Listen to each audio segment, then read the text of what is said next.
नमस्कार दोस्तों, स्वागत है आपका मेरे YouTube चैनल भारत दर्शनम में। आज फिर से लेके आया हूँ आपके लिए एक रोचक कहानी समुद्र मंथन और 14 रत्न। धर्म ग्रंथों के अनुसार एक बार महर्षि दुर्वासा के श्राप के कारण स्वर्ग श्रीहीन हो गया। तब सभी देवता भगवान विष्णु के पास गए। भगवान विष्णु ने उन्हें असुरों के साथ मिलकर समुद्र मंथन करने का उपाय बताया और ये भी बताया कि समुद्र मंथन से अमृत निकलेगा, जिसे ग्रहण कर तुम अमर हो जाओगे। यह बात जब देवताओं ने असुरों के राजा बलि को बताई तो वे भी समुद्र मंथन के लिए तैयार हो गए। वासुकी नाग की नेति बनाई गई और मंदराचल पर्वत की सहायता से समुद्र को मथा गया। समुद्र मंथन से उच्चैश्रवा घोड़ा, एरावत हाथी, लक्ष्मी, भगवान धन्वंतरि सहित 14 रत्न निकले। उनमें सबसे पहला रत्न था कालकूट विष, जिसे भगवान शिव ने ग्रहण कर लिया। इसका तात्पर्य है कि अमृत हर इंसान के मन में स्थित है। अगर हमें अमृत की इच्छा है तो सबसे पहले हमें अपने मन को मथना पड़ेगा। जब हम अपने मन को मथेंगे तो सबसे पहले बुरे विचार ही बाहर निकलेंगे। यही बुरे विचार विष हैं। हमें इन बुरे विचारों को परमात्मा को समर्पित कर देना चाहिए और इनसे मुक्त हो जाना चाहिए। दूसरे नंबर पर कामधेनु। समुद्र मंथन में दूसरे क्रम में कामधेनु गाय निकली। वह अग्निहोत्र की सामग्री उत्पन्न करने वाली थी, इसलिए ब्रह्मवादी ऋषियों ने उसे ग्रहण कर लिया। कामधेनु प्रतीक है मन की निर्मलता का, क्योंकि विष निकल जाने के बाद मन निर्मल हो जाता है। ऐसी स्थिति में ईश्वर तक पहुंचना और भी आसान हो जाता है। उच्चैश्रवा घोड़ा।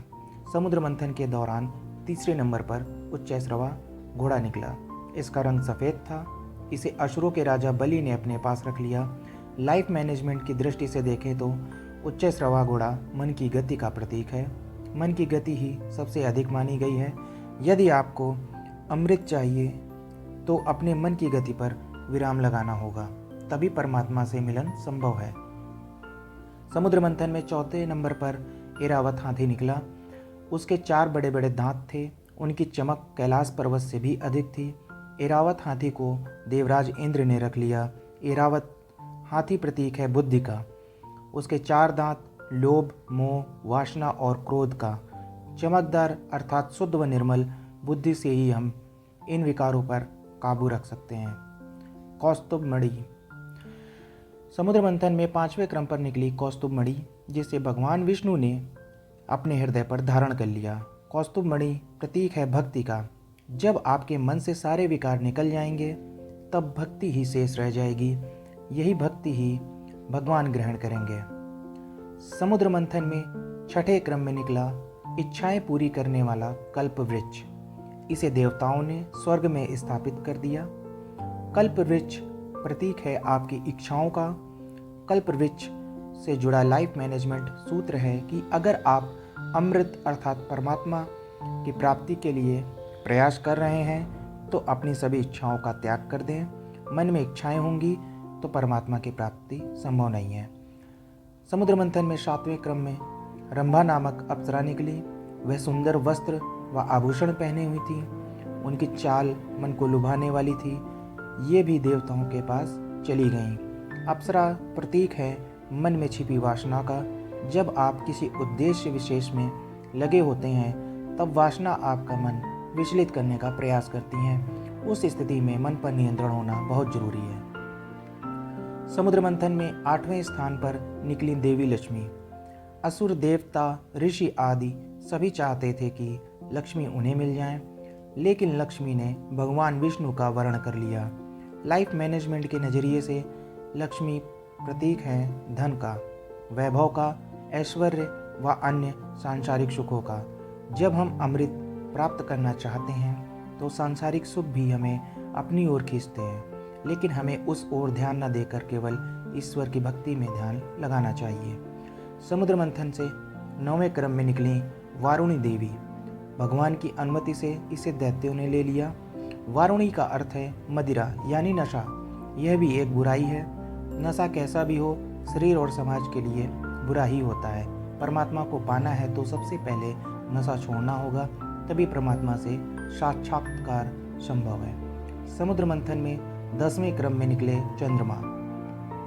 चंद्रमा को भगवान शिव ने अपने मस्तक पर धारण कर लिया। चंद्रमा प्रतीक है शीतलता का। जब आपका मन बुरे विचार, लालच, वासना, नशा आदि से मुक्त हो जाएगा, उस समय वह चंद्रमा की तरह शीतल हो जाएगा। परमात्मा को पाने के लिए ऐसा ही मन चाहिए। ऐसे मन वाले भक्त को ही अमृत प्राप्त होता है। पारिजात वृक्ष। इसके बाद समुद्र मंथन से पारिजात वृक्ष निकला। इस वृक्ष की विशेषता थी कि इसे छूने से थकान मिट जाती थी। यह भी देवताओं के हिस्से में गया। लाइफ मैनेजमेंट की दृष्टि से देखा जाए तो समुद्र मंथन से पारिजात वृक्ष के निकलने का अर्थ सफलता प्राप्त होने से पहले मिलने वाली शांति है। जब आप अमृत अर्थात परमात्मा के इतने निकट पहुंच जाते हैं तो आपकी थकान स्वयं ही दूर हो जाती है और मन में शांति का एहसास होता है। समुद्र मंथन से 12वें क्रम में पांचजन्य शंख निकला। इसे भगवान विष्णु ने ले लिया। शंख को विजय का प्रतीक माना गया है। साथ ही इसकी ध्वनि भी बहुत शुभ मानी गई है। जब आप अमृत अर्थात परमात्मा से एक कदम दूर होते हैं तो मन का खालीपन ईश्वरी नाद यानी स्वर से भर जाता है। इसी स्थिति में आपको ईश्वर का साक्षात्कार होता है।